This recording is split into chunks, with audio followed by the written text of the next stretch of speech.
Here's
my favorite part.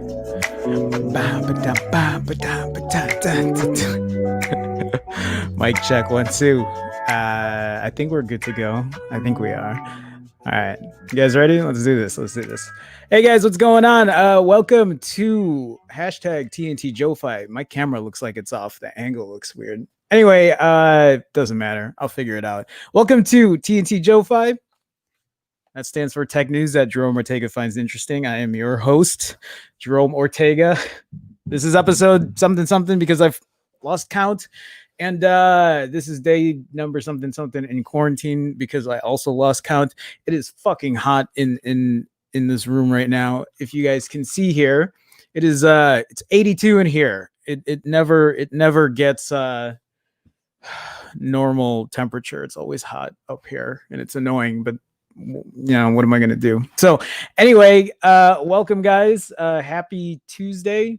Happy June 3rd. It is a warm day today. Not as warm as yesterday. It was like in the mid 90s here yesterday. But yeah, let's talk some tech. Let's see what's going on in tech news world today. But before I do, let me say hi to everybody here. In chat, not in chat. If you don't participate in chat, you should say hi. I'm a nice guy. I don't bite. I see Brian in here. Brian says TNT Joe Fi OnePlus Z greater than Pixel 5 with the Birdman emoji. Man, I don't know. It could be if it does get priced at a cheaper price point, but we'll see. Paul Hendricks says glad to see you're back. Didn't go anywhere. Yesterday was today's Wednesday. Today is not Tuesday. Yesterday was Blackout Tuesday. And I took that day to reflect and do some good. It's just there's a lot going on, and trying to do what I can for my part. Paul says, what's a Z mirrored and some imagination? Tinfoil hat on. Why am I a little confused about that statement? Or am I just slow? Team Varai, what's going on, Team Varai? Also, Paul, hi. Brian, hi. If I didn't say hi to you guys. Team Varai says, I'm furious with what's going on in America. I'm furious at what is going on in my homeland. And I'm here right now to take a moment, chill with y'all, and talk tech with the good people on here. Team Varai, I couldn't say it better myself. There's a lot going on, and it is the tough part is it's a point of contention with a lot of people. Even talking to my mom and like my uncle, like they have different viewpoints about it. But you know, I think at the end of the day, at least for me, I'm just hoping that there is some sort of resolve for it all, even though I know that's not as easy as just saying that. And I think at this point, really all we can do is just, you know, stand up for what we believe in and what we want to fight for. It's layered. I don't want to go through all of it right now. I have my news organization for that.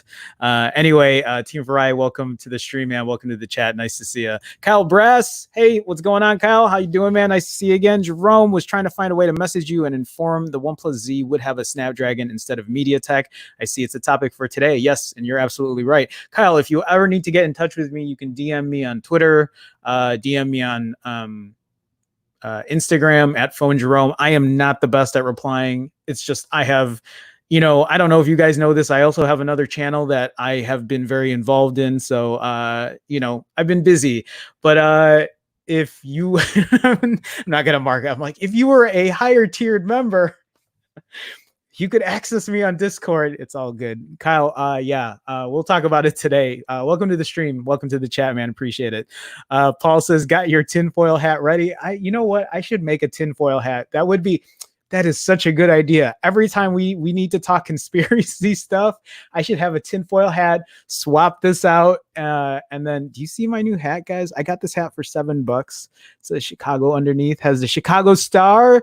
For people who are members, you get that Chicago star too. I'm a big fan of like these are specialty hats made by artists in Chicago. Anyway, $7. It was so cheap. Got a good deal. Aaron Jude, hey, good to see you. Good to see you, Aaron. Nice to see you, man. Glad you could make it. Paul is saying the OnePlus Z equals the Pixel 5, but what if it's a different price point? Then does Z equal 5, or is Z greater than 5? Or is price not everything? Because maybe the 5 is going to have a better camera than the Z. I'm pretty sure that's going to be the case. We'll talk about it. Ed Collins. Hey, Ed. What's going on, man? Welcome to the stream. Welcome to the chat. Have you seen the Prometheus branded smartphone on Indiegogo? Guten Tag from Germany. Ed, I have not. Actually, I will. You know what? I'm going to Google that right now. Prometheus brand this 2020. I will look into that. Oh wow, that looks so different. You know what? I will put this up for the stream a little later. We'll talk about it. That's really interesting. Thank you for bringing that up. Appreciate that. Kyle says $7 is a straight steal. Yeah, I think I have like 15 or so. I'm gonna adjust this because this is a little low. Is that better? It looks the same. It's fine. All right, let's okay, guys, let's I meant a mirrored Z is a 5. Oh. Now I get it. Now I get it. All right, guys, let's get into it. Let's talk about the OnePlus Z. Let's talk about this. Let me explain too for people who, God, my angle is off. I need to give me 1 second, guys. I'm actually going to try to adjust my camera really quick. So give me 1 second as I do this. If I do it correctly, I probably will not, and it's probably going to fuck up, but give me 1 second. It's even worse. 1 second.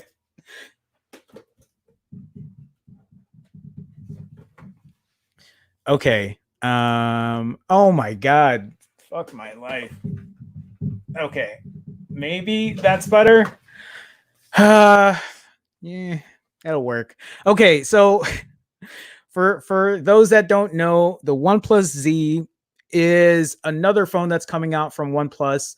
The reported launch date on that is July 2020. That phone is supposed to be a cheaper OnePlus phone, cheaper than the OnePlus 8 that's out, cheaper than the OnePlus 8 Pro, and it's not going to be priced at the $700 price point like the OnePlus 8 is. It's not going to be priced at $900 like the OnePlus 8 Pro is. And then I read an article that's saying that it might be priced at $500. Now, here's the thing. If it's priced at $500, that's the price I was hoping the Pixel 5 was going to be priced at. So this OnePlus Z is supposed to be a cheaper phone.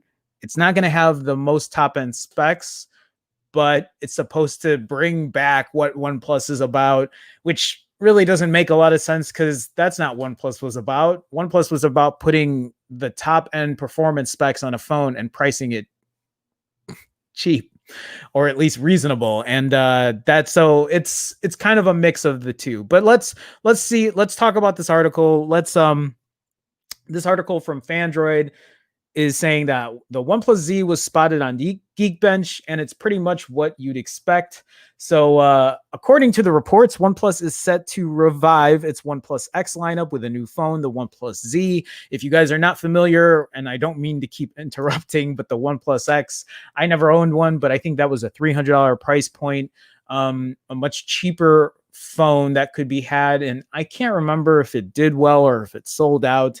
But yeah, so that's what this OnePlus Z is supposed to be, kind of a revival of the OnePlus X. Unlike the OnePlus 8 series, the OnePlus Z is said to be more affordable, and thanks to a Geekbench sighting, potential specs of the upcoming handset has been revealed, and we can't say we're surprised. Assuming this Geekbench sighting is accurate, the OnePlus Z is expected to come with 12 gigs of RAM, which is a huge amount of RAM, and will be using the Qualcomm Snapdragon 765G chipset. This is particularly important, as the use of the Snapdragon 765G suggests that the phone will support 5G, meaning that this will be a phone with a hopefully affordable price tag that also comes with 5G connectivity. So let's talk about this real quick too. And I know I'm looking now and it's the next paragraph, but this OnePlus Z that was supposed to be coming out, or that is coming out, at first they were talking about giving it a MediaTek chipset, and it was going to use the Dimensity. Well, this one's saying the Dimensity 1000. Why did I think the Dimensity 800? But if it was going to use that Dimensity 1000, I think that's something that is faster than a 765G, probably even faster than a 768G, and but slower than a Snapdragon 855 or an 865, but still better performing. And then news came out that Qualcomm had either, I don't know, found a way to talk to OnePlus about using their 765G instead, either giving them a good deal on it or whatever. And if that's the case, then that's probably why we're seeing Snapdragon being used instead of the MediaTek Dimensity 1000 chipset. So whatever price point, whatever talks behind the scenes, we don't know. We're not privy to that. But it looks like they're going to stick with Qualcomm. Whether that's a good thing or not, we'll see. It's funny. I have like a bunch of phones sitting here, but what was I trying to think of? The Snapdragon 765. God, I had a brain fart. The Snapdragon 765G chipset might be pretty good. And I'm only saying that because I have been using the Galaxy A71 now for the past couple of days. And that has a Snapdragon 730 chipset in it. And it does pretty well for what it is right now. And so it gives me hope that the 765G will be pretty good.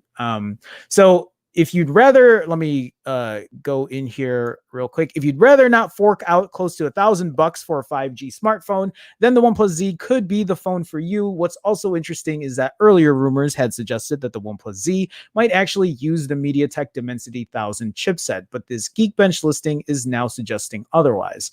Apart from the choice of chipset and RAM, I'm actually really surprised that they have a version with 12 gigs of RAM in it.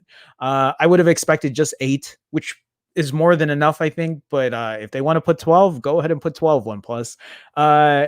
The Geekbench listing does not reveal other specs of the phone, although previously leaked images and renders have indicated that the phone could come with a dual rear-facing camera setup, a hole-punch front-facing camera, and an in-display fingerprint sensor. None of that should be surprising. I feel like a lot of that should be standard at this point. The phone is also said to be priced around the $500 mark and could be launching this July. So that's the big kicker for me, is the $500 price point. Not something I expected.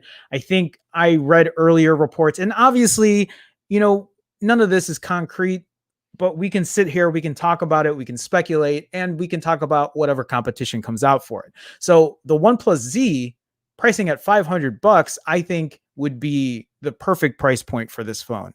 If they price this at $500 and Google decides to price their Pixel 5 at $700, that's going to have the same chipset, they're going to have an uphill battle, because then you're going to have me live or making a video saying that why would you spend $700 on a Pixel 5 when you can get the OnePlus Z for $500. Now, there are a lot of factors that go into this, that play into this. We can talk about the LG Velvet, right? The LG Velvet has that same Snapdragon 765G, the same Snapdragon 765G chipset, and that LG Velvet is selling for over $700 right now in South Korea. It's planning to be released in Europe, and it's planning to make its way even further west in the US. But is it going to be priced at $700 here? Because if it is, I'm probably going to say that it's probably not worth it either, unless the camera is outstanding. And that's the thing. So if the Pixel 5 comes out in the States, prices at $700 with the 765G chipset, that's going to be the same as the OnePlus Z. That's going to be priced at $500. Is that extra $200 worth it for the camera? That's the real question. But so I can't sit here and tell you it's going to be worth it, because I don't know how good that camera is going to be. I don't know how the camera is going to fare against this OnePlus Z. It's all speculation. We don't know all the concrete numbers. What if the Pixel 5 comes out with 6 gigs of RAM only versus this that'll come out with 8 gigs or 12 gigs? I mean, there's a lot of things to look at. We don't know what the display is going to be. If the Pixel 5 is going to have a 120 hertz refresh rate, is this going to have a 90 hertz refresh rate? It's all up in the air. It's a lot of speculation, but I don't know. It's an interesting thing to talk about. I know I had another article, or I thought I read an article about Geekbench, because it did come out with Geekbench and it talked about the scores. Oh, here it is. So this Geekbench score has a single core score of 612 and a multi-core score of 1955. I can't give you like comparisons, because I don't know what this compares to with other phones, because I don't have anything in front of me right now. Something I guess I should have pulled up, but it's been a busy day today. So anyway, we'll talk about it in chat. Let's go through it. Before I do, I see Team Varai, a new YouTube member. Team Varai, thank you so much, man. Thank you for being part of the crew, the squad, the team, the community. Team Varai, thank you so much. Now you have access to you get the green in your name, you get the red Chicago star, you get to use custom emoji, you get your intro and outro, or you get your name in the intros and outros of all of my streams. Team Variety, thank you for being a part of the team. Thank you for being an addition to this whole community. I appreciate it, man. Thank you so much. Thank you, man. Thank you. Okay, guys, let's continue on. Let's talk about it. I gave you my thoughts. Let me go in chat. Let me make sure I say hi to everybody. Again, guys, thank you for joining thank you for joining in. If you guys haven't already, please feel free to like the stream. If you guys, I'm mixing up my words here because I have some of them on memorization. Guys, if you haven't, please feel free to like the stream. Liking the stream helps me in an algorithmic kind of way, aka I think it helps people find the stream, helps people join the community, come say hi, say what's up. If you guys haven't already, feel free to subscribe. I do stream Mondays through Fridays, And I do so around this time, a little earlier than this usually. And we talk tech for about an hour, sometimes an hour plus, just depends on what's going on. But and then I might as well, since I was congratulating or celebrating Team Vari being a new member, you guys can be a member too for as little as 99 cents a month. Let me make this bigger here. And you can do so by being a member of this channel. All you got to do is click the join button. Again, you'll get that red Chicago star next to your name. You'll get the green in the name. You'll get to use custom emoji. You'll get your name on every intro and outro of the live streams. And then there are other perks depending on what level you are. Again, all you got to do is hit that join button. And if you can't find it, just go to youtube.com/phone Jerome /join. I will leave it at that. But either way, I appreciate you guys stopping by. I appreciate you guys just being part of the channel. Any kind of support, is great. And I do appreciate it. And, I try to give props to where I can and say thank you to everybody. So again, guys, thank you so much. Let's go ahead. Let's scroll down here. Let's take a look at chat. I see Hopkins, right? I didn't see you earlier, right? I didn't say hi to you earlier. Anyway, if I did or I didn't, hey, Hopkins, what's going on? Luckily, the stream began later, so I am in time here. Well, I'm glad you could make it, Hopkins. Appreciate you stopping by. Why 2019? Why? What's going on, man? I think you are here almost every day, every stream. I don't think I've missed you in a while. I hope the Z should get the 768G. I mean, I hope so too, but I'll be happy with the 765G if they price it at $500. I think that'll be a really good price. Team Vari says the OPZ is interesting. Looks like it's set to take on the SE and the 3A, 4A. I agree. I just don't know where it's going to compete when it comes to the camera. I think that's the real question here. Tony Pazzo, right? Pazzo, right? Am I saying that right? I've known you for a while, Tony, and now I don't know if I'm pronouncing your last name properly. But Tony, welcome, man. Nice to see you again. Yo, yo, yo, yo. Yo, yo, yo. Tony, what's going on? Brian says, yeah, the Geekbench shows 12 gigs of RAM, which is crazy. Glad to see 12 gigs of RAM. The Dimensity 1000 or the 1000 Plus would be perfect with the slogan, quote, lead with speed and stay cheap. Agreed, because the Dimensity 1000 or 1000 Plus would, excuse me, would have been better in terms of performance, right? I think so. Yeah, it would be better in terms of performance versus the Snapdragon 765G. And maybe it would have gave a little more popularity to the Dimensity 1000. But, I mean, we'll see if that's what they end up using. Kyle Brass says the 765 is still 14% slower than the 835. Yep, that doesn't surprise me, but faster than the 820 and 821. It'll still be great for 4K video recording and gaming on top of 5G access. So thank you for sharing that. That's good to know. Let me see here. Sorry, guys, I'm not going to be able to go through all the chat, but I do want to just see what you guys have to say. Talk about that. Kyle also says, also for that price, Poco F2 for the win. Right. What do you think the Poco F2 is going to be priced at? Did they say what it's going to be priced at? Because isn't the Poco F2 Pro pricing at 500, 540? Shit, it is, right? And then the Poco F2 Pro is the one that has the Snapdragon 865 chipset. Yeah. So something to think about. Actually, I have another article that's talking about a deal for a phone, but we'll talk about that in a bit. Okay, so yeah, Brian says Poco looks solid for $500. Mahir Pandhada Pande. Hey, Mahir, what's going on, man? Glad you can make it. Personally, I'd prefer even a used OnePlus over a Poco. Once you go oxygen, you just can't go back. And I mean, you make a really good point, Mahir, because for me, I'm one of those people too, where the software experience makes a big difference in a phone. And I've never used a Poco. I don't know what the experience is like. I have been using this Galaxy A71 with Samsung One UI, and it's not bad, but there are a couple of things that tick me off, and I wish there were things I could add on to it. But that's what Nova Launcher's for. That's what adding these other things are for. And eventually, when I get a little more time, I really want to get into modding and stuff. And but I totally see your point. And it's hard to not, or it's hard not to disagree on some of that. So I hear you. Brian says exactly, the 855 is way better than the 765, 768. Yep, only lacks 5G, which isn't available for a lot of people. Agree. And Kyle says, and I feel the same way. I give 0 fucks. I swear. So You guys know that I give zero fucks about 5G. I might give one in 2 to 3 years. Again, a fair point, a very fair point. So, okay, guys, let's go ahead. Let's continue on. Let's talk about this next story, which is Android 11. So this article on Engadget, and by the way, I have not yet had a chance to even look at my Pixel 4. I haven't had a chance to even try to put the newest June patch on it.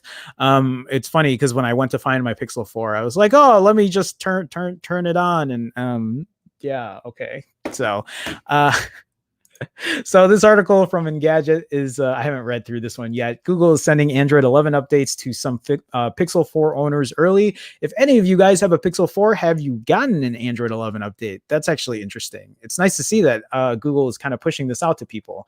So Google seems to have given select users access to a beta version of Android 11, even though it canceled the mobile platform's beta launch on June 3rd.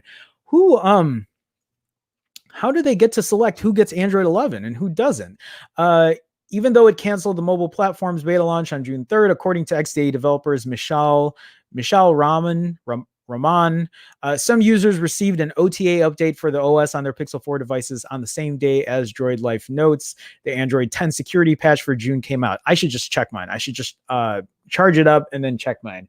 Rahman listed some of the features that dropped with the accidental release, including the media player users can display in and control from Android quick settings menu. So this tweet says here's a running thread of everything new that we're finding in Android 11 beta 1.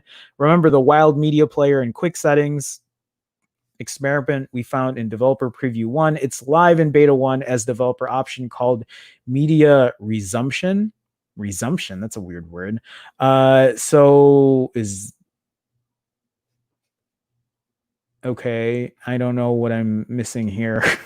Users are also getting 3 new icon shape choices and the option to get app suggestions on the bottom row of their home screen.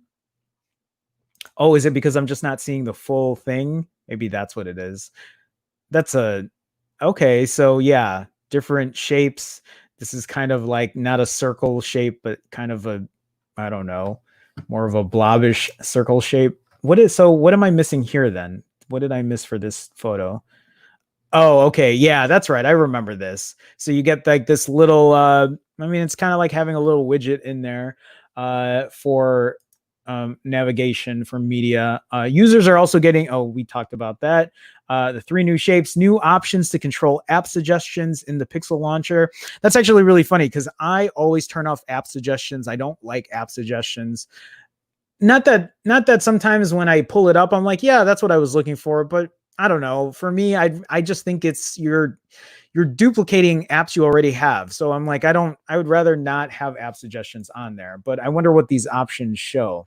So suggestions in apps list, suggestions on home screen. Okay. Onboarding tutorial messages for the feature. Okay, so that's added on there for people who don't know what to expect. Get app suggestions on the bottom row of your home screen. Interesting. And it has like the new icon shape here as well. It's kind of a weird icon shape. It's like, I don't know how to explain it. They'll now also be able to access controls for connected devices by holding the power button. We actually talked about this on the last stream. I think it was the last stream. And so you can control like your lights, like if you have locks on your doors and that kind of stuff. Let's see what else. Here's the animation that plays on the page.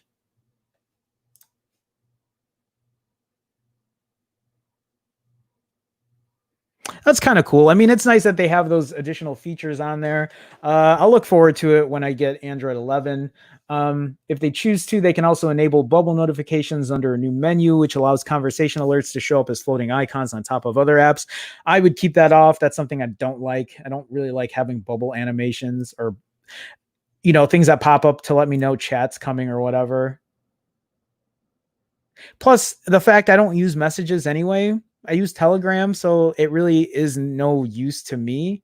But that's nice for people who do use messages. Unfortunately, the rollout seems to be unplanned. So was it an accident that they released it? So those who haven't I'm sorry. So those who haven't gotten it will probably have to wait until the beta's official release. Google doesn't have a new date for its rollout yet, though. When the tech giant canceled its June 3rd launch event, it only said that it will be back with more details on Android 11 soon. So, I mean, it looks cool. It looks like it has a cool amount of features. I'm sure there's going to be a lot more that we don't know about, but I mean, part of me is also wondering, is it an accident, or did they really release it out to some people so, you know, it would get some headlines, especially because they're postponing so much stuff right now that maybe it was planned, but who knows? Okay, let me get back into chat here. Let me see.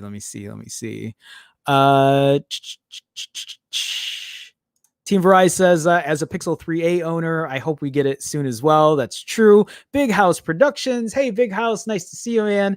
Hello, Jerome. Stream. Yeah, man. Streaming today. Hope you're doing well, man. Nice to see you. Team Verizon, I'm tempted to buy the Pixel 3a XL. Good device. Oh, did I scroll too far down there? No, I don't think I did. No, I did a little bit. Let me see. Mahir says, if I start getting app suggestions on my home screen, so you're like me, Mahir. You would rather not have app suggestions. I do not care for them. When I go to my drawer, when I go to my app drawer, I know what I'm looking for. And again, I'm not saying that it's not that they're not going to be right with the app suggestion, you know, but I know what I'm looking for. I don't need them to suggest and be like, hey, here's what you were looking for, and here's 5 other options or 4 other options. Like, no, dude, that's not. If it knew what I wanted every single time and it gave me that app in one big ass icon, then sure. But I know that it doesn't know what I'm going to be picking next time. Okay, so let me see here. Brian says, I wish there was a way for Android to handle RAM like iOS and just pick the apps you want to truly multitask for older devices. That's a good point.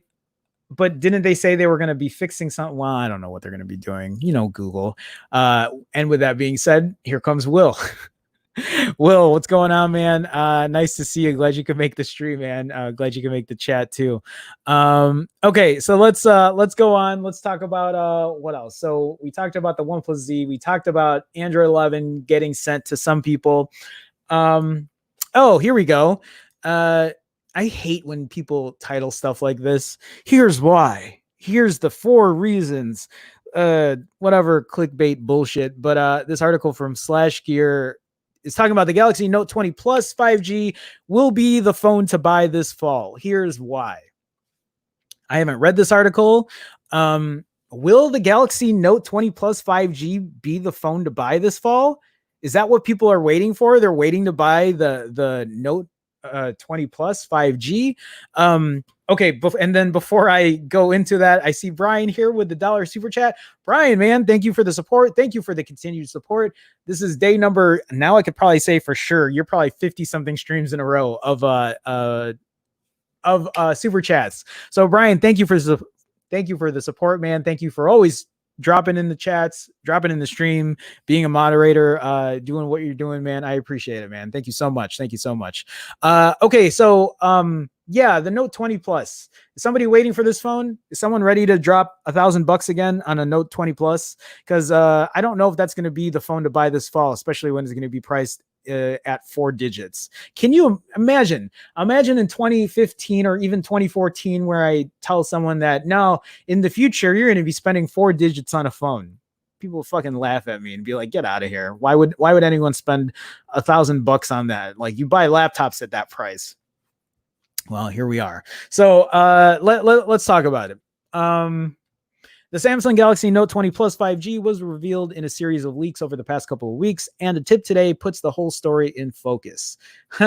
In focus. I just laugh at that because, you know, Galaxy S20 Ultra focus. Okay, anyway, here we see a device that's primed to be the go-to device for users that want the most premium smartphone on the market. The combination of newest hardware components and notoriously reliable model history makes the Galaxy Note 20 Plus 5G the device that makes the most sense to save up cash to buy as of now. Does it? Is that the phone that makes the most sense to buy right now? Because I don't know if that is the phone that makes the most sense to buy. Or am I crazy thinking that? Because I just don't agree with that. On the 20th of May, 2020, the American Customer Satisfaction Index released their annual survey of smartphone customer satisfaction in the United States. And since when was this an important factor? Since when do we use the American Customer Satisfaction Index to give us the reliability of phones? So the device that ruled the rest was the Galaxy Note 9. According to the survey, Samsung's Galaxy Note 9 and S9 Plus also took the first and second spot, while the Galaxy S10 took the number 3 spot, then the iPhone XS Max. It should be clear here that users who spend large amounts of cash on the most well-known smartphones in the world, let me put this back here, tend to suggest that they're extremely satisfied with their experience. The Samsung Galaxy Note 20 Plus 5G will take all the most excellent features of the highest-end Samsung phones released over the last couple of years and jam that all into a single ideal package. Is this article biased, or am I don't know. According to recent leaks, the Galaxy Note 20 Plus will utilize the same 108 megapixel main camera as runs on the Galaxy S20 Ultra, the most expensive of non-folding Samsung Galaxy phones. That'll be put to better use than in the Ultra, thanks to the replacement of the 100 times space zoom by a much more concentrated bit of power with a 13 megapixel periscope shooter instead of the S20 Ultra's 48. God, it's just so many words that I'm saying it like it's a word salad. You know what's funny about this is I see this. I just asked if this article is biased, but nowhere in this article is /gear talking about the debacle of the S20 Ultra, of the bullshit space 100 times zoom, of the issues with autofocus. Instead, they're just, here are the great points of this phone, and it makes me mad. It really does, because I just feel like they're being biased at this point. Part of the collection of leaks that have dropped over the past week is a tease of a slightly flatter display. The new display and cover glass won't be 100% flat, but it'll be much less extreme than it was in earlier models. Much like the Galaxy Note devices that came before Samsung's obsession with the edge effect, this Galaxy Note will apparently have a display that's much better attuned to the needs of a user that's purchased the phone specifically because of its stylus. The S Pen does not enjoy the cascading glass. Instead, we'll get a much more realistic and visually spectacular experience. These words just, I don't know. I don't like this article. With the Galaxy Note 20 Plus 5G, thanks to this device's display panel's implementation of 120 hertz image refresh rate, with a 6.9-inch panel, this should be the most over-the-top, visually pleasing Samsung Galaxy Note device since the Galaxy Note 4. It just sounds like an ass-kissing article. This entire article, it's really like I'm trying to keep the rage level at this point because it's really bothering me. The Samsung Galaxy Note 20 and 20 Plus and 20 Plus 5G, or whatever Samsung decides their big events lineup will likely be revealed in early August 2020. It's expected that the Samsung Galaxy Note 20 Plus 5G release date will be somewhere around late August or early September 2020. Samsung, give us our payday because we talk good shit about your phone. I'm not trying to shit on Samsung. I'm not trying to shit on the Galaxy Note 20 Plus, but it's hard to read an article that's all ass kissing, and nobody's talking about the potential issues that this phone might have. Why the Note 20 Plus is going to be that much better than an S20 Plus, S20 Ultra. I feel like these two phones intersect with each other. It would be like if the Pixel 5 decided to release, I don't know, another Pixel brand out there, whatever it is, and it's just it just has minor revisions or whatever to it, and I just feel like at that point you're just trying to churn out phones just to get as much money as you can. But Samsung's good at doing that. They have a shit ton of phones that's out there, and I don't know. I don't really know what the big changes are going to be on this phone, except the fact that they're going to fix the issues that the S20 Ultra had, which is not the reason to create a new phone. The reason to make a new phone, a better phone, is to improve on its past successes, not to fix shit that was broken in the first place. But that's just me, Again, I try to be as transparent as I can be. And again, I'm not shitting on Samsung. Yeah, I am kind of in a way, but like, again, I have this Galaxy A71 and I'm going to throw it up here to just let people know that like all the phones aren't that bad at that price. The Galaxy A71 at $365 is a decent price, but yeah. Anyway, sorry guys. I know I was trying to keep that rage kind of level there. Big House Productions with the $5 super chat. Add me to that list, Jerome. Great info. Thank you, Big House Productions. Thank you for the continued support. I am adding you to that list. You know, you'll always get thrown on there. Big House Productions. Thank you, man. Thank you for the support. Thanks for always stopping by when you can. Glad to see you. Glad to see you come by. Lovely. What's with my words lately? I think the other day my other word was what did I say? It was a joy. No, fuck, I forgot what I said. Anyway, Big House Productions. Thank you, man. C Butler in the stream. Hey, what's up, Jerome? What's going on, man? Glad to see you again. Appreciate you stopping by. Thank you guys so much. Thank you guys. Thank you. Okay. Let me scroll down here. Sorry, I'm not going to be able to go through everything, but let me see what you guys have to say. Brian says it's because the processors have more headroom, A13 greater than the 865, and apps and RAM are put into sleep instead of being active in the background. Yeah, you guys are still discussing the whole RAM discussion on that. Whether or not Android, I wonder when Android is, I don't know. You know what? It's weird because like I don't think about the RAM issue as much lately. Maybe because it just doesn't come through my head, but maybe I need to kind of pay more attention when I'm flip-flopping through apps. Anyway, Big House says now is the time to get a Note 10 or Note 10 Plus, in my opinion. There you go. Right. How much are they going for at this point? I think you can get a Note 10 or a Note 10 Plus at pretty good deals. I believe. Team Verizon asking, how has the A71 camera been? I got to be honest. I haven't even tested it out yet. Yesterday I was going to spend time and shoot pictures and whatever, but it's also a weird time to be shooting photos in the city right now. So what I was actually going to do is I was going to go like further out in the burbs and probably shoot photos. And I might do that. It's been a tough time, Team Verizon. Like, and I people who know me know this. It's just everything that's going on right now is just, it's weird. And, you know, it's given me time to like reflect and figure my shit out and try to figure my place in this world. And it's coming. Camera comparisons are coming, guys. I will get them out. I promise you. I will give you a better idea of how I feel about the camera once I really dig into it. Six. Hey, Six, what's going on, man? Appreciate you stopping by. It was folks. LOL, old people word. Is that what I said? I said folks. I do say folks. It was I swear I said something else though. I thought I said something like it was a joy, it was a pleasure to use. It was anyway, yeah, I don't know. All right, $600 for a Note 10. That's not bad, man. That's not bad at all. I do have another deal though on a phone, and I want to talk about that. Actually, you know what? Let me talk about that right now since we're talking about deals on phones. Let me switch the screen back up here. Here it is. Right now, guys, for anyone who's looking, there is an LG G8 available for $400 on Amazon. If anyone's looking for a phone, which actually makes me wonder, because then again, you know, here I am talking about this A71 for $365, but that A60 or the A71 I have has a Snapdragon 730, but you can get a G8 for $400 right now, and that might be a better deal than this A71 I have for $365. So this is an LG G8 Thin Q for $400.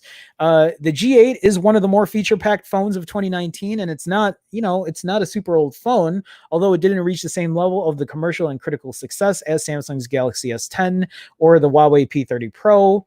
LG's early 2019 flagship originally had a retail price of $620 to $840, but Amazon is now selling the device for just $400. That means you're saving a maximum of $440 on the device. You're definitely getting a ton of value for money by opting for this phone, as it packs a still beefy Snapdragon 855 chipset, a 6.1-inch QHD plus OLED screen, 128 gigs of expandable storage, and a 3,500 milliamp hour battery.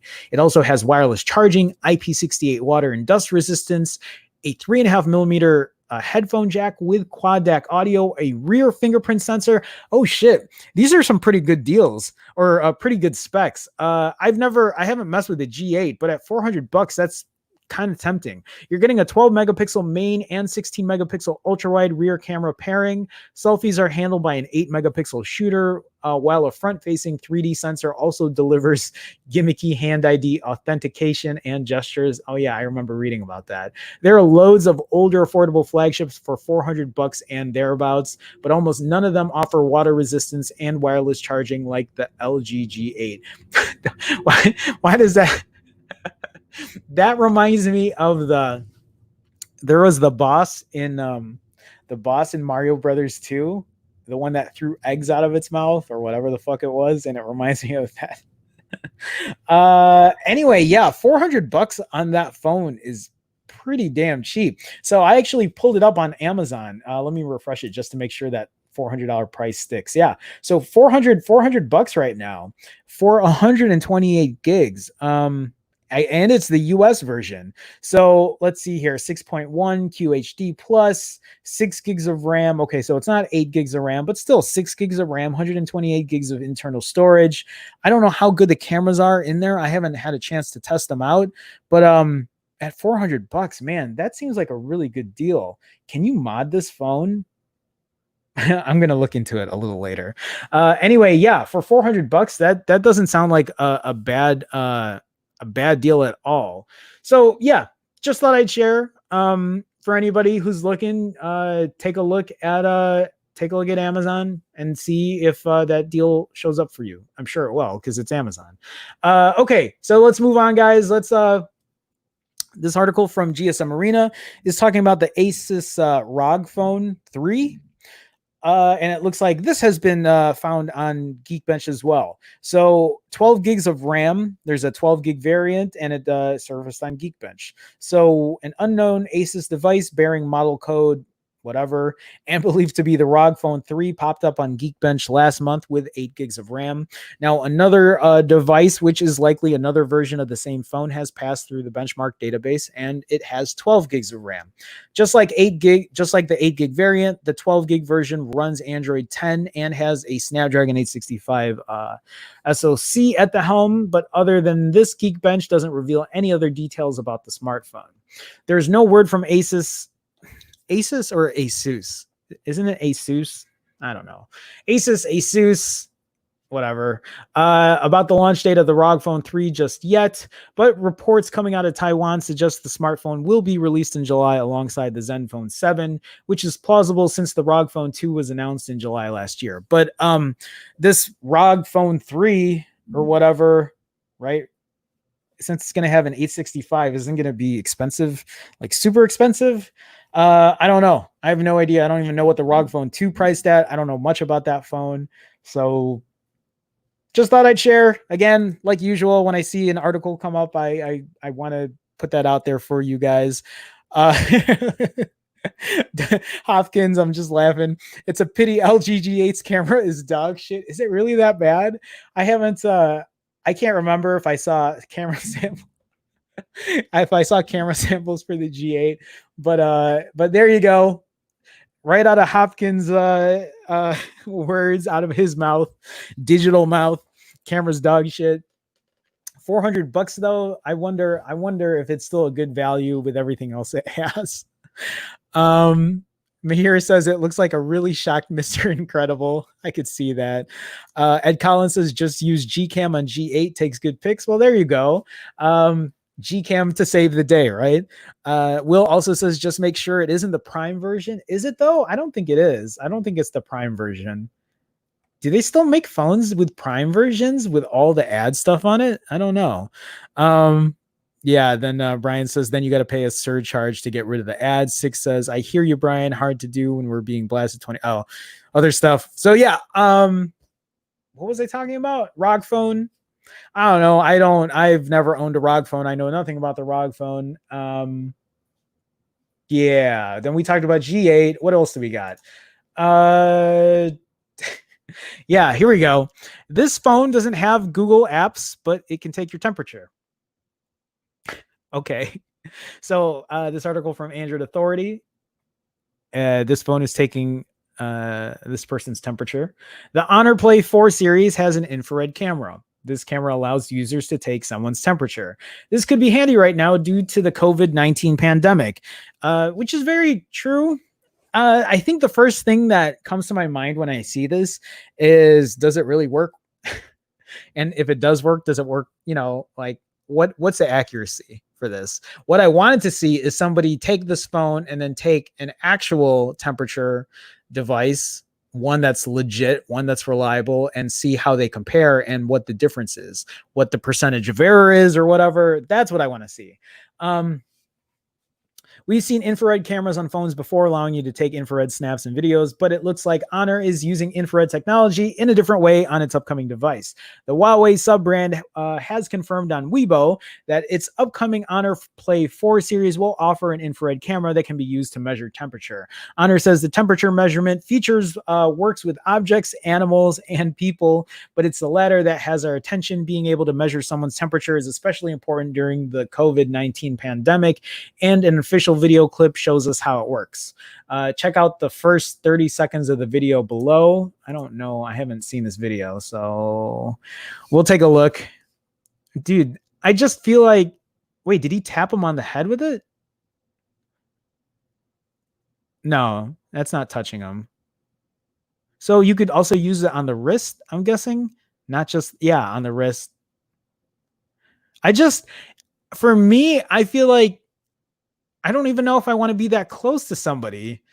If anything, what I would use that for is if somebody was worried that I had,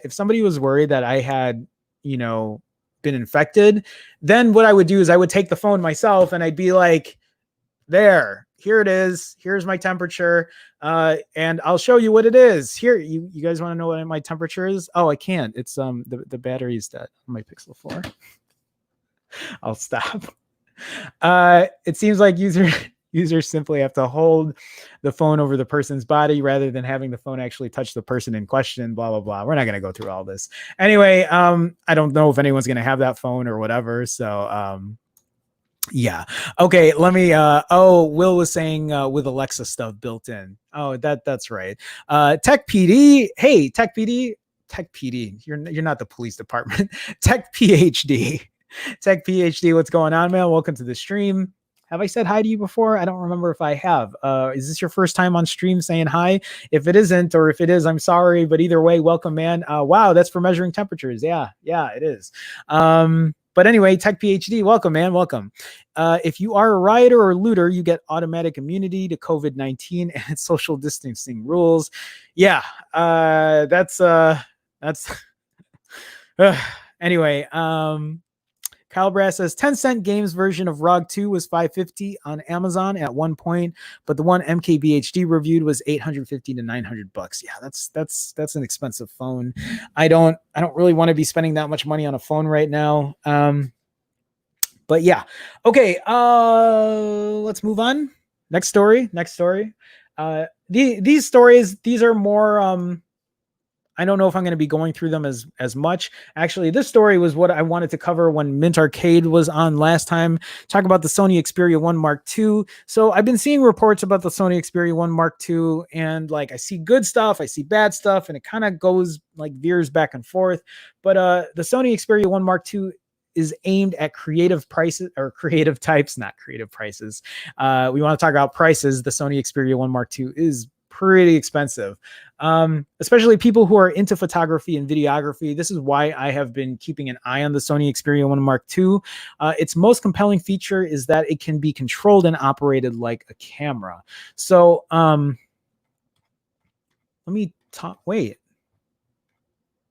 I had a different article. This is not what I wanted. What is this? Are these just different pictures of the phone? Damn it. I wanted to talk about this phone because somebody made maybe we'll save it for tomorrow. Somebody made a video, like someone made a movie or a short or a film or something about the Sony Xperia 1 Mark II, and I wanted to go over it and talk about how good the quality is for it. But anyway, we'll see if I can pull that article up later, not today, but later. This article from The Verge is saying Zoom says free users won't get end-to-end encryption, so FBI and police can access calls. I have a weird Ed is saying that's the right article. Is it? But where's the, what am I missing though? Because I wanted to see more than just picture. Oh, it's just talking about how it works, I guess. But I have a different thing to talk about. We'll talk about it. Let's go into the Zoom article. I'm not going to go into this that long. Yeah, Ed Collins is saying that CNET reviewer made the video. I need to find the article of that video though, where he made that short. Well, we'll share it. I'm not too deep into it right now, but video calling company Zoom confirmed this week that it won't enable end-to-end encryption for free calls, in part because it wants to give law enforcement access to these calls if necessary. Right away, I already have an issue with it because FBI, law enforcement, blah, blah, blah. I have a hard time trusting anybody at this point, and whatever privacy I have given up, I feel like I've given up most of it. And I know at this point, it's like, well, you've already given them everything, so why not just give them open access to everything you want? And it's like, dude, I can't do that. I will still fight for our privacy in this place. So it says here, quote, "We think this feature should be a part of our offering for professional customers," said Zoom CEO Eric Yuan in a meeting with investors Tuesday. "Free users, for sure, we don't want to give that because we also want to work together with the FBI, with local law enforcement in case some people use Zoom for a bad purpose." So what you're saying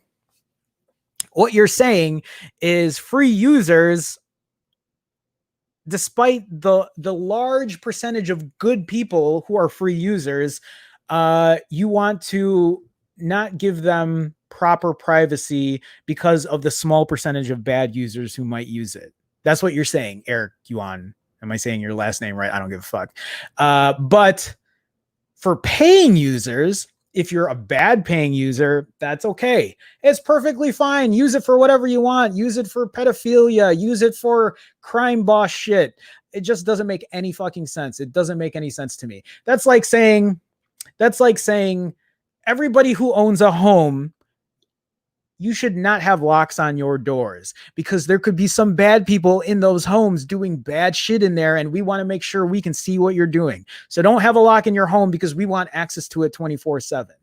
Makes no fucking sense. I can't agree with it. Encryption is a key issue for Zoom. Zoom has had so much shit already with their privacy stuff, and it doesn't sit well with me. Anyway, there's an industry-wide conversation about protecting privacy without making it too difficult to catch illegal and abusive content. Congress is currently considering a bill that opponents fear could legally punish using encryption on social media. The Justice Department has objected to Facebook's plans to enable end-to-end encryption across its services. This is a whole debate to talk about. I feel better talking about this with my news organization because they are more in the know with this stuff than I am with it. Or at least in some respects, I just feel like we are giving up our rights when we shouldn't be giving up our rights. That's my issue. So let's continue on though, because Google got hit with a $5 billion lawsuit for tracking Chrome users in incognito mode.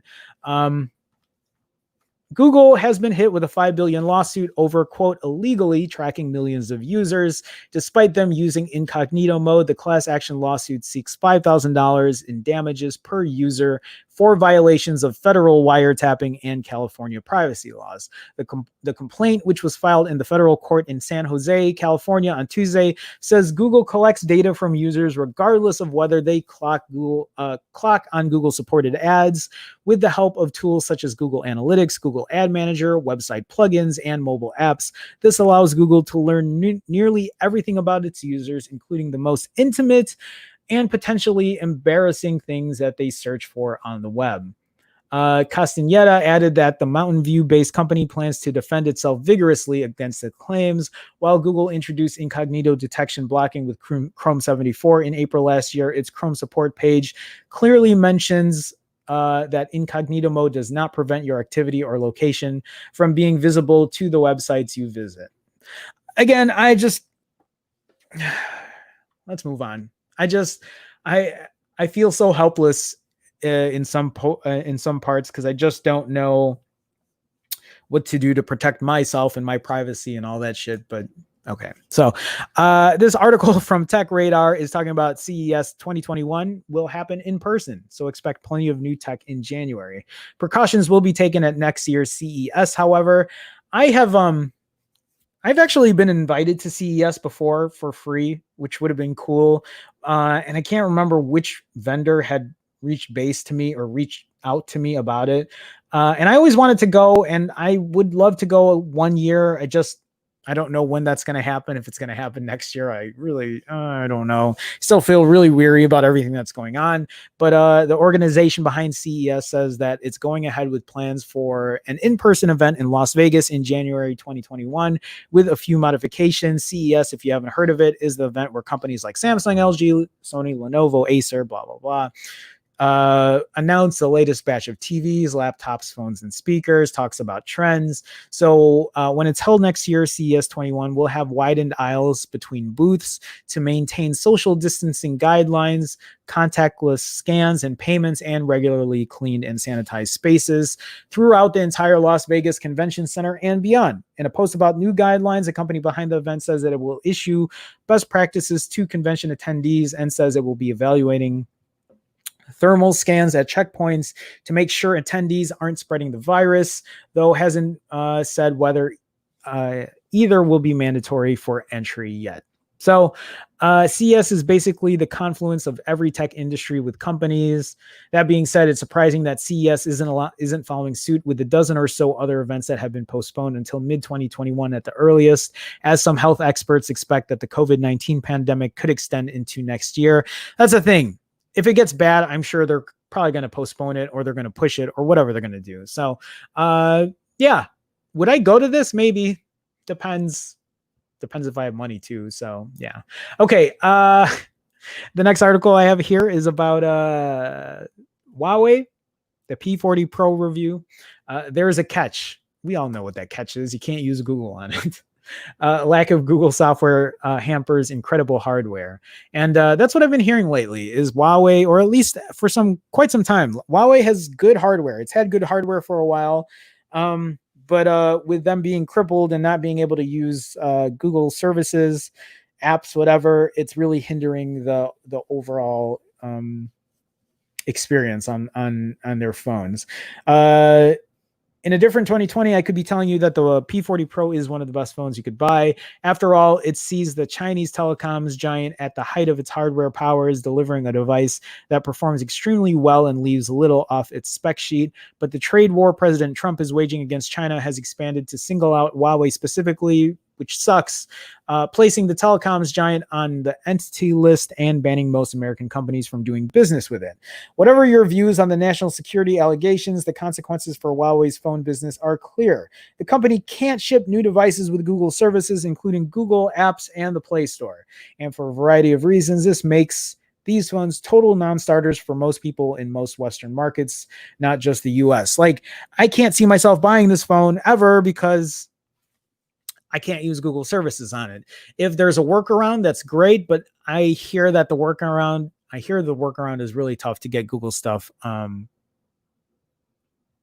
app services or whatever on it, but I haven't dug deep enough to really see. For the sake of the historical record and technological interest, though, it's worth taking a look at Huawei's latest flagship, the P40 Pro. Unless you live in China and are embedded in the country's unique mobile ecosystem, I can't possibly recommend it, but that doesn't mean it isn't a remarkable piece of hardware. So it has a pretty low score. No Google Apps or services, anemic app ecosystem outside of China, poor speaker, no headphone jack.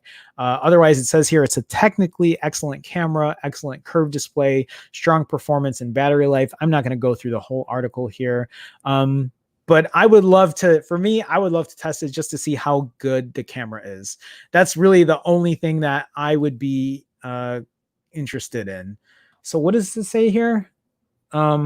This alleyway, for example, was almost completely pitch black when I shot it in the P40 Pro's regular shooting mode, which sometimes tells you to hold still for sharpening, but for nowhere near as long as the night mode. Sure, it's not perfectly sharp across the frame, but I want to reiterate that I could see very little of this with my actual eyes. If that's true, if it was really that dark, that's pretty goddamn impressive. It makes me want to test it out. The P40 Pro on the left, the Sony RX 100. Oh wow, it's using an actual camera to compare it. That is very nice though. It makes me, God, how cheap, how good is the P30 Pro? How cheap is that right now? I'm just wondering if I could get it just to test out the camera. So what is this comparing it against the iPhone 11? Wow. This shot with the P40 Pro looks really good, like really detailed. Better than the iPhone 11. Holy shit. I'm actually pretty impressed. I would not necessarily say that the P40 Pro automatically produces the most pleasing photos straight out of the camera, nor that it has a particular style. Its white balance metering can be a little indecisive at times, giving images an unwanted red or green tint. And I think the iPhone 11 and Google's Pixel phones do a better job at turning out photos with a consistent look. But you almost always get crunchy detail, balanced exposures, and enough dynamic range to play with, even if the colors aren't nailed at first. I don't have many other complaints about the P40 Pro hardware. The battery life is excellent, as Huawei is known for, and the Kirin 990 processor feels as fast as it did on the Mate 30. I'm just curious. I'm just curious about it now because of the camera. I know people have said that the P30 Pro has good camera specs on it too. I don't know how they fare against higher end phones, but after seeing just those couple of shots, it makes me wonder how good those could be. Okay, Team Verizon says about CES, it's been weird having a year with no major tech conventions. Yeah, Mobile World Congress, Google I/O, E3. It is. It's just a different world we're in right now. Ed says, do you want a link to the CNET short film in chat? No, Ed, don't worry. I'll pull it up. I don't want to go through it today anyway. We're already past the hour, and I still have a couple other stories. So, but thank you, Ed. I appreciate you offering. But I'll pull it up for tomorrow for sure. Mahir says, Huawei trying to sell a Ferrari without an engine. That's how I feel about the LG Velvet. Like the LG Velvet's, apparently a very nice phone, very nice outside, looks great, great colors, but the engine inside it, the chipset, the 765 isn't the very best, and they're charging $700 for it. Tech PD says, or Tech PD, I'm sorry, Tech PhD says, oh, you guys are talking. I'm good, man, enjoying the stream. Glad you're enjoying the stream. Glad you could stop by. Kyle says, Huawei phones are hella underrated. They easily have the complete camera package. The ISO you can get is fucking insane. All the bad press makes people shy away from the brand and label them as bad. Kyle, even with you saying that, it makes me want to try one out. You know what? After this stream, I'll take a look and see what Huawei phones price at. Do you think, let me ask you, Kyle, or I don't know if you have, or anyone else who has any idea, do you think let's not talk about the P40 Pro, because I know that's probably going to be too expensive for me to even think about buying, but the P30 or anything, do you think it'll compete with the current iPhone 11, with the current Pixel 4? Because if it does, I would definitely give it a shot. I would definitely try it out. If you think a P30 Pro is on the same level as an iPhone 11 or a Pixel 4, please let me know, because I will definitely take a look and see if I can shell the money for it. Okay. Anyway, that's I actually didn't. I'm actually a little surprised about that, because when I pulled that article up, I'm like, okay, I'll kind of briefly go over it, but I didn't know they had some camera samples, and makes me wonder how good that camera is.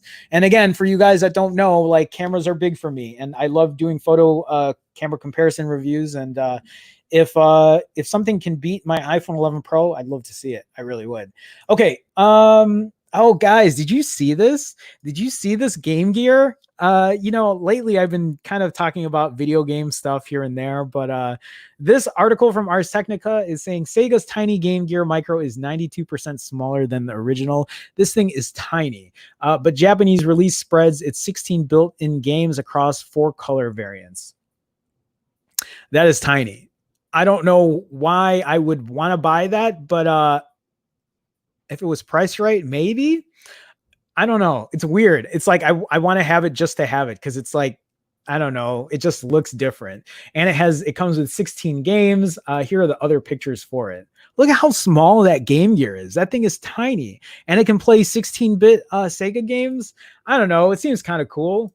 What is that for? What is this? Big window? 4 colors. Ooh, I'd get the red one for sure. What other games are on it? Sonic and Tails. This would just be me wasting money at that point if I were to buy this thing. I don't even know if it's available in the States. Oh, they have a translucent one, like it's smoke colored. I think I had a Nintendo DS that way. In honor of the company's 60th anniversary, Sega has announced the coming Japanese release of the Game Gear Micro. What Sega is calling a portable mascot will ship in Japan on October 6th for an MSRP of about $50. No release plans have been announced for other markets, so I can't even get it here in the US. The Micro moniker is well earned here. The system measures just 3.14 inches wide. Despite the tiny size, the Game Gear Micro's 1.15-inch screen manages a 240 by 180 pixel resolution, which actually improves the 160 by 144 pixel resolution of the original Game Gear 3.2-inch screen. That puts the display at roughly 260 pixels per inch. That's so interesting. The Game Gear Micro will only sport a limited selection of preloaded games with no way to add more. So different models have different games? Well, shit. Okay. So the black model has Outrun. I remember that game. Puyo Puyo 2, Royal Stone Sonic. The blue model will have Sonic and Tails. I don't even know these other games. I never played those. The yellow will have Shining Force Gaiden 2. And then the original Gaiden. This is more like I don't play these games. Red model will have Columns. I remember Columns. Game Gear Shinobi. I would want one with Sonic, though. Maybe the Sonic and Tails one. Huh. Interesting. Japanese customers who pre-order all 4 models. Why would you want all 4? Maybe to give us gifts. We'll also get a working miniature replica of Sega's big window magnifier to make the tiny screen a little less squint-inducing. Oh, they have a video for this? Okay, let me see if I can play it and turn off. Oh my God, I remember Game Gear. I totally forgot that it was like that. It's so bulky. Holy shit. It's so nostalgic seeing this. I wonder how much Game Gears can be bought for at this point.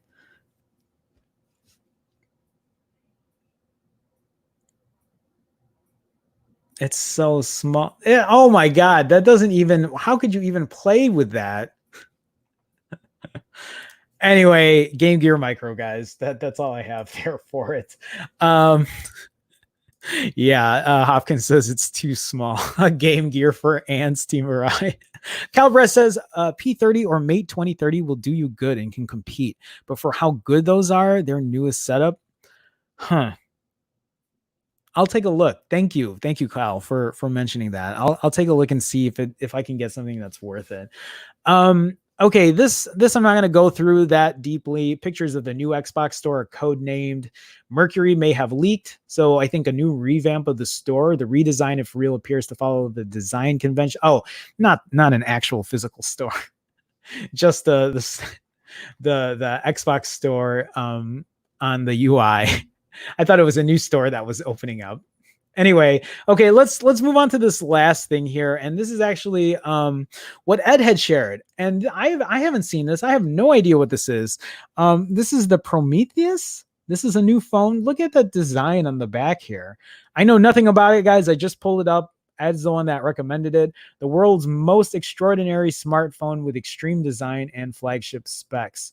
So the Prometheus was created for those whose passion is to break the rules, set new records, and reach higher than anyone before. I know, kind of marketing spiel here. For those who are not satisfied with anything but the very best. So we broke up the traditional rectangular design and created a unique freedom display that mirrors the phone's unconventional dimensions to give you the best possible viewing experience. So a 6.5-inch Quad HD Plus, 120 hertz ultra high refresh, and an in-display fingerprint reader. Look at that bottom. That is not your traditional square. That comes to a point at the bottom here. This is so different. What is the wow? So it has a module dual camera display or dual cameras at the back. I'm assuming one's a main, one's a wide. Is that like an ultra wide?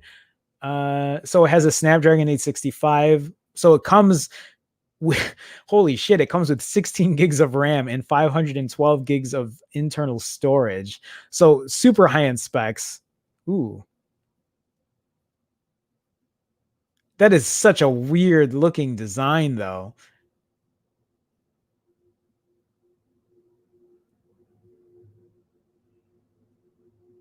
I'm wondering how that feels in hand. I'm really curious how that feels.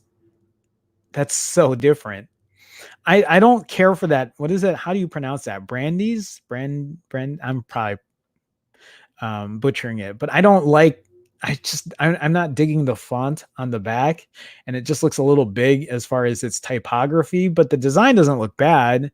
I just wish it didn't have that. That looks kind of chintzy to me. Magic Vision, our dual lens camera setup is built up from a staggering 108 megapixel primary. So the ones that you find in the S20, right? Or S20 Ultra, and a 48 megapixel ultra wide angle camera complemented with no less than an 8 ring shaped LED lights. So these are all LED lights in the back to give you the perfect conditions in every situation. Yeah, but I don't really use LED. I don't really like using flash, or I guess I wonder how that works. I wonder how it works in terms of like how well it lights up, or if it makes it look realistic. Cause I mean, obviously like I have a studio light here. So, I mean, I'm not opposed to lighting. We didn't cut corners, didn't make compromises, and didn't play safe by any means. So it has a selfie camera. Is it a pop-up or is it just a camera on the front, a 3.5mm headphone jack, and it has a dual SIM, which is great, and a micro SD card for expandable storage. The first 1,000 pre-orders will get an exclusive 50% discount, so that's a huge discount. But what is this phone price at? What am I looking at here? So they're way over their goal. Holy shit. Their goal was 30,000 and they have $163,000, or people who have so you could get it for $500, $500 with a Snap 865, 16 gigs of RAM, 512 gigs of internal storage. I feel like at that price alone, that's, oh shit, there's only 23 left. Am I pre-ordering this, guys? That's still a lot of money. That's so, it's so cheap for the specs though. The project team has a working demo. I'm you know what, Ed, thank you for sharing this, because I'll do a little research on it. That's so interesting. Why have I not seen this on any kind of like, maybe there were articles and I just missed it. So it's IP68, sapphire crystal glass, a stainless steel metal frame, has double tap to wake. I wonder how good that in-display fingerprint reader is. So Android 10 with extra features, whatever that means. 2 years of software updates. So, okay.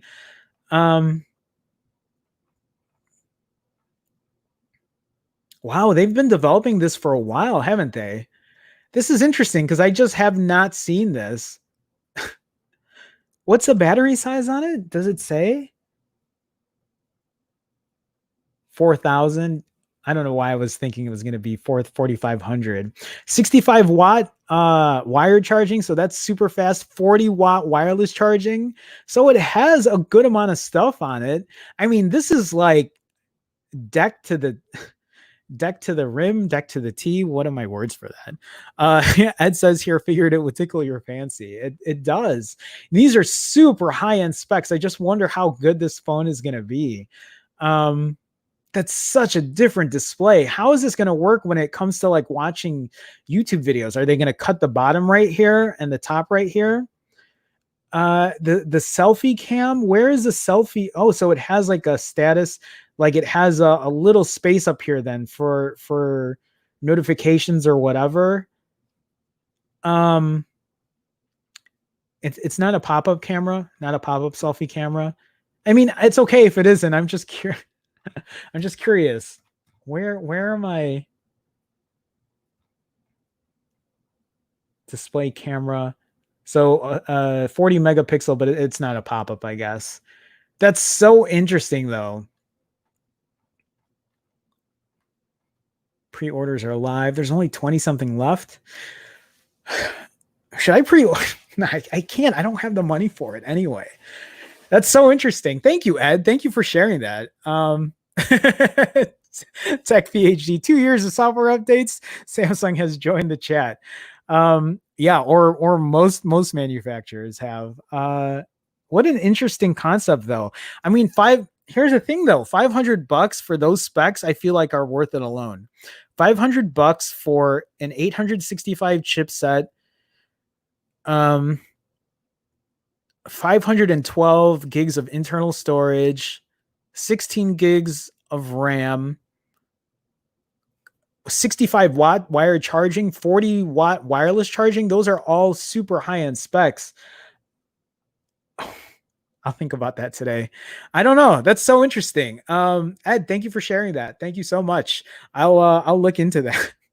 What a weird way to I don't know how I've been reading phones for a while, and that's something I haven't seen. So again, Ed, thank you. Okay, guys. I think that's it. I think we're gonna leave it at that. Guys, thank you so much for joining. Thank you so much for being part of the stream today. Real quick, for everybody who is here, who's still here, if you guys haven't had a chance, please feel free to like the video, like the stream. Liking the stream helps, I think, in an algorithmic kind of way. AKA, I think it helps people find the stream. And if anything, it helps you guys, talk in here, talk in chat, engage in the community. I see some people just coming in.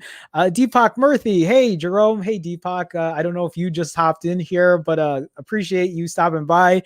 Feel free to watch the replay. We talked a lot today. Nice to see you though, man. Nice to see you come in here. Hopkins says we got a super chat so you can pre-order and test it. That's a lot of super chats, man. But if somebody told me specifically here's a super chat for it, then I will save it for that. But maybe I'll look into it. Hopkins, thanks for the support there. But guys, again, if you guys haven't liked the stream, please feel free to like. If you guys haven't subscribed, I stream Mondays through Fridays, and we talk chat for about an hour, or we talk tech for about an hour, chat about stuff, just kind of shoot the shit, have a good community. And I know everybody can't stay for the whole time, and I get it, and it's totally cool. I will talk to myself if I have to, because that's how much I enjoy chat. That's how much I enjoy this stuff. But I love you guys joining the chat. So for anyone who's watching, who's quiet, feel free to say hi. I don't mind. I think we have a good tech community, and I think we're really respectful. And it's not Team Apple versus Team Android, or Team Samsung versus Team Google. I will show my bias, and I'll show you what I enjoy and what I like, but it doesn't mean that like what I say is the Bible, because it never is. I love opinions. I love feedback, and I love what you guys think too. So that's important. And real quick then, guys, before I go, if you've noticed people in chat, some people have green in their name, right? They have green in their name. They have a red Chicago star next to their name. They even get to use custom emoji, and they do so because they are part of the Phone Jerome team, or squad, or community, or whatever you want to call it. And you can be too, for as little as 99 cents a month. All you got to do is click that join button.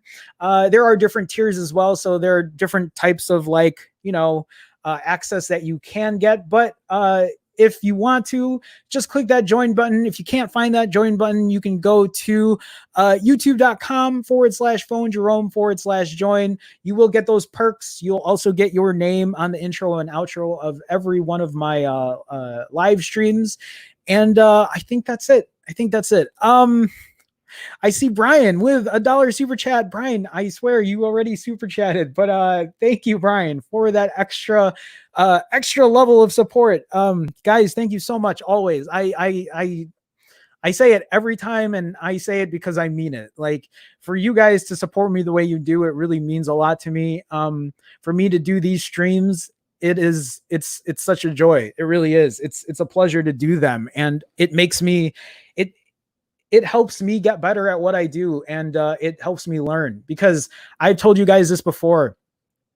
I don't know everything, right? I don't know everything when it comes to phones.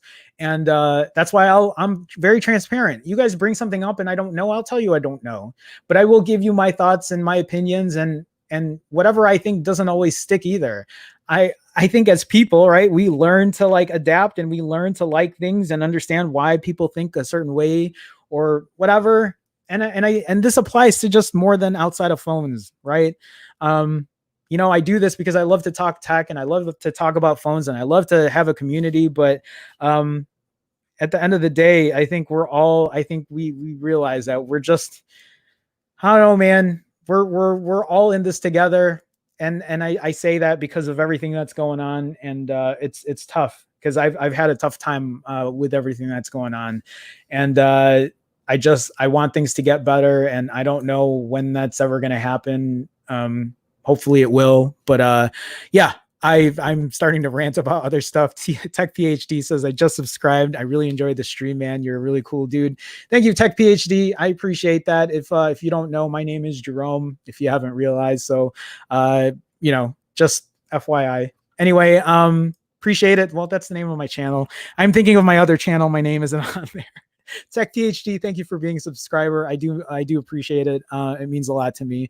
Brian says the dollar was for the weird phone fund. Yeah, maybe I will get that weird phone for $500. That's such a good introductory price. Deepak Murthy says, we love you for your honesty, Jerome. Thank you, Deepak. Thank you, man. Appreciate it. It means a lot to me, and you guys mean a lot to me. You guys really do. What I do here, I do it because I enjoy it, but I also do it because it's refreshing to have people like watch me, and just like to have a community. I don't know. There's something about having a community and having to know that there are people around the world, who watch it, and we can sit and talk and like, discuss things and have an actual conversation. And the one thing I've done, you guys can watch me from the beginning of my videos, from when I first started. I am not just another tech reviewer. I really am not. I look at things a different way. That's why I think people find it weird when they ask me, Jerome, what other tech channels do you watch? I don't watch other tech channels. I really don't. I don't watch other people for, not that I don't want to watch them. I just don't. I find tech interesting, but I find it interesting in my own way. I also try not to watch stuff because I don't want to get my mind like getting other ideas and saying the same shit everyone else says. It's this. And it's like, dude, I don't work that way. I work with a different mindset. I work about price. I work about phone, camera stuff, because that's what's important to me.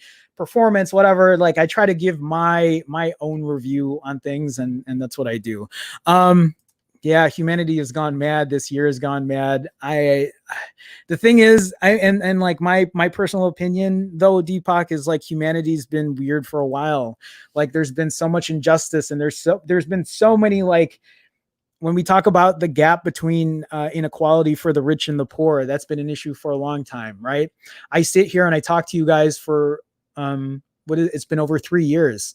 I haven't had health insurance. Like, where in this world, why am I living in this place where I can't even, if I get sick or get hurt, like, I don't even know if I'm going to be able to pay for it, or if I can even go, or if I'm even sick right now. I have no idea, because I can't afford it. It's things like that. There's so many things, and I'm not really going to go into all of that, but yeah. Deepak says here, the stream proves we humans are all the same, no matter what color, religion, language, ethnicity we are. This is unity. Very true. Paul agrees. Yeah. Anyway, guys, thank you guys again so much. I know I kind of rambled there at the end, but I just, I thought I'd share. At the end of the day, yeah, we love tech. We want to talk about tech, but there's so much to this world too. And that's why I do so much more. That's why I work for a news organization for this many years, and like we don't make a ton of money. I don't get paid to help work with them, and I've been working with them for years, and like I don't see a paycheck, like, and I do it because I love my city and I want to do good, and I want to like talk about injustices and corruption and like how to beat that, and how we can like be better people. I think at the end of the day, what I want to say is like we can be better people, and that's what I want to keep striving to do. Like I talk here, and that's why guys, that's why you'll see me talk shit about big companies so much, because that's how I feel about them. I think a lot of big companies are all for profit and they don't care about people.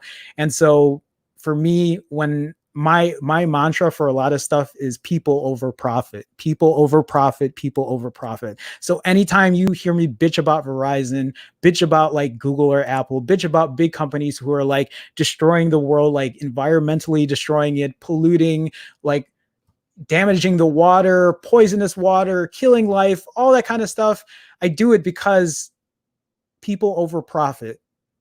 That's how I feel about it. Anyway, guys, all right. I'm going to leave it at that. Guys, thank you so much again for joining. Come back tomorrow.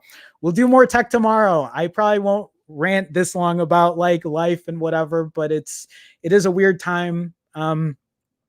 Just like I said, being better people, I think is at the end of the day is what we need to do. So, I'm hitting the play button on the outro, guys. Thank you so much. See you tomorrow. Come back again. Have a good one, guys. Take it easy. Bye.